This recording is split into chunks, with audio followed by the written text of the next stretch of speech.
Really much stuff behind the scenes on the pressuring to save the stadium at Brandon. It's Pete Lawrence. Good evening, Pete. Hello, Johnny. Hi. He joins us via Skype, so that's why the line signs out like this about this one there. Pete, first and foremost, your reaction to Jeremy Heaver's comments on the BBC today. Well, he certainly had a good run for his money in terms of airtime. I was listening later on the same programme, and it was certainly sort of put to the presenter that there are two sides to every story, really. So, it'd be good to hear what Mick Horton's got to say. There were a few surprising things in what Jeremy said, not least that Sandu seems to be wanting to stay involved to the point of funding the costs of running the stadium, as I heard it towards the end of the interview. So I would have thought that Sandu would have wanted to relinquish his interest in running the stadium and just concentrate on the stock car. But, there's some interesting things that came up there. It seems to me the argument, as far as I can see, isn't so much, some people have been saying it might be between Speedway and stock car, which it isn't at all. I think it's to do with the value of the assets of the stadium and to do with two people who call themselves businessmen acting in a slightly childish way. Yeah, it does baffle me a little bit how this has come to this situation, obviously, when there is assets involved and there is money at the, there is gold in them hills, as they say. How is your role? What have you done to save the stadium? What have you personally done to keep the stadium running?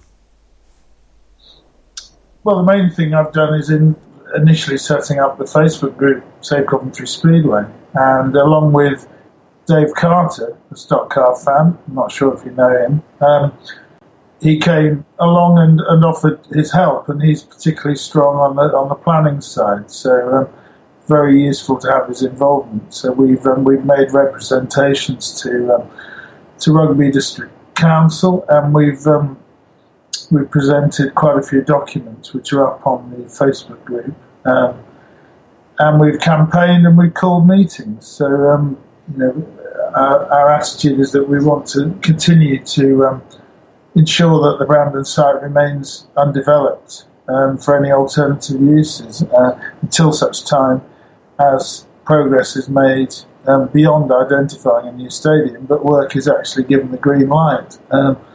Until that time, we'll be protecting the interests of Coventry Stadium for both Speedway and stock car usage. Now, the old girl is falling down, as they say, and she is. As I said on another podcast back along when this was initially announced that the stadium was under threat and the rest of it, I said if you put it into context with other stadiums of a similar age that were built at the same time, they're now no longer there. I use, for example, the example of Highfield Road. We won't go to Coventry City, don't worry, because that's another kettle of fish completely. At least one thing, we do have a stock car track in Northampton if there's necessary to move there. But the situation remains, obviously, with regard to that. What is the end game for this? I know the old girl is looking like it's going to. Well, we know there's definitely a finite date in the future. What would you like to happen next? Obviously, it's touting about getting another stadium. How would that work? Well, obviously, I'd like to see progress made with the new stadium. I've seen what can be done, certainly in the Speedway world, in places like Leicester and Bellevue in terms of new facilities, which are top-notch. Leicester is quite a modest operation, really, but it's 4 miles or so from the city centre, and it's a great Speedway facility, and the size of it means that the atmosphere is there. To be honest, with the sort of crowd Speedway has been getting, it's been very hard to get an atmosphere in the Brandon Stadium. for normal league matches. And I'd much rather see somewhere that's a more modern facility that's also creating an atmosphere and the new buzz of interest that obviously a new stadium would create locally, and the waves that would run out from that. But given the obstacles that appear to have been presented in the way of Jeremy Heaver, who's obviously made considerable attempts, we're forced to conclude that really Brandon remains the most suitable site for Speedway and stock car. It already has the permissions in place. The residents are used to it. It has the parking facilities. Obviously, it would need quite a considerable reinvestment, but I would have thought it's still a favourable option compared to a new site and all the permissions that you'd need to go through and all the hoops to even get to a point where you've got the councils endorsing it and backing it. So, what was your reaction when you saw the pictures on Facebook and the like going through from the stadium on Friday?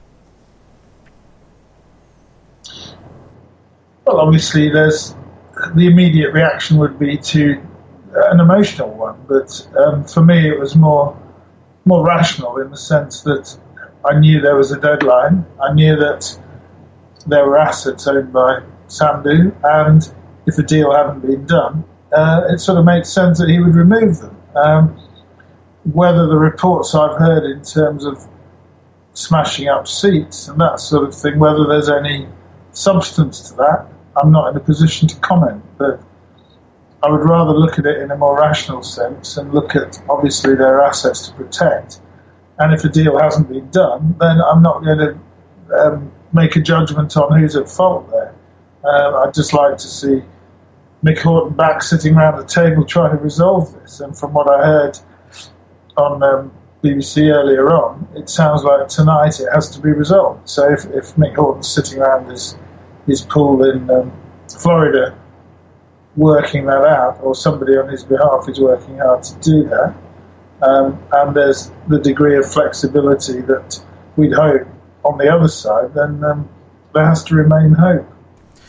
There's indeed. I mean, we hope that there is it's saved at the 11th hour. We did all think that would happen. We've got a very similar situation with Stockholm at the moment at Wimbledon Stadium. The Grand Old Girl's been sold for redevelopment, and the football pitch is going on top of it, which, whys and wherefores have all been discussed. But sadly, it's coming to an end. There is a final date. It is the end of March, and the doors will shut on Wimbledon for the final time. Now, very sad. Great stadium. Been there a few times to Speedway. What we wouldn't want to see, though, sadly, I don't think this is a situation where we've had it in Stockholm, where a track has raced one day and closed the next. The case in point with no fanfare, no farewell. It's just been a case of it's there one day and gone the next. We had it with Newton Abbot down in the West Country. That was gone. We had the last meeting. And then the very next day, or a couple of weeks later, we found out it was gone. I think that would be a tragedy if that happened, because there's almost a century of tradition there, and fans would feel a grief in not being able to say goodbye properly. If that's the case. I mean, looking at the fixture, it does appear from the interview from Jeremy Heaver on the BBC that Mr. Sandu is willing to reinstate the fixtures and fittings once there's a deal in place. Do you think that will happen? I never know quite what to believe, really. I was at the meeting under the grandstand during the winter of discontent when the Coventry Bees nearly didn't run in the league, and it was a crisis up till the 13th hour. On that occasion, he'd broken the news to the fans that there will be houses and there would be a stadium. I've seen some efforts from Heaver, but one has to wonder, at what stage, whether architects' plans should have been drawn up earlier to at least PR the idea and get it out in the wider world. It's really hard to know where the truth lies. I'd like to think that Sandu would come in and be as good as his word, or the word we hear, at least according to Jeremy Heaver. But it sort of doesn't make a lot of sense to take everything out and then offer to put it back in just to make a point in negotiation. I don't know. It gets to a point where it's quite hard to find the common sense in it.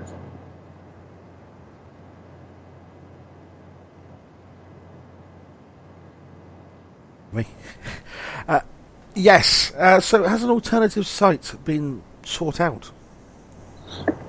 Yes, I think the most advanced it got was a site between Woolston and Brandon, and it got as far as a few artists' impressions, and was overruled because of the greenbelt issues and access issues and 2 or 3 other things that were touted. This was around about a year ago or less. That seems to have been the most favourable site so far. But there were issues there between Coventry and Rugby councils, and again, politics seemed to be at the centre of it all.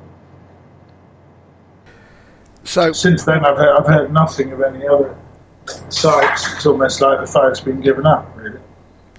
So, moving forward, and this is cards on the table time.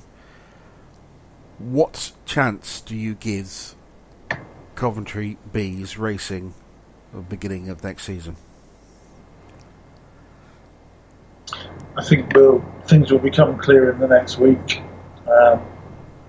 Horton has to take a look at the stadium, has to make an assessment based on what he sees. I mean, he can go on social media and see some photographs anyway.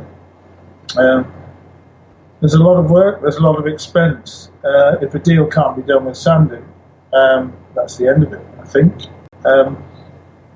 Really, it's in their hands to be grown up and try and reach some sort of deal here. I don't know what the plan B is for either side. I believe there are other stadiums where stock car can be run and the fixtures can be taken there, but as everyone says, Coventry has always been the sort of Wembley of the stock car world, and in terms of Speedway Stadium, it's up there with the best, even if it is tied.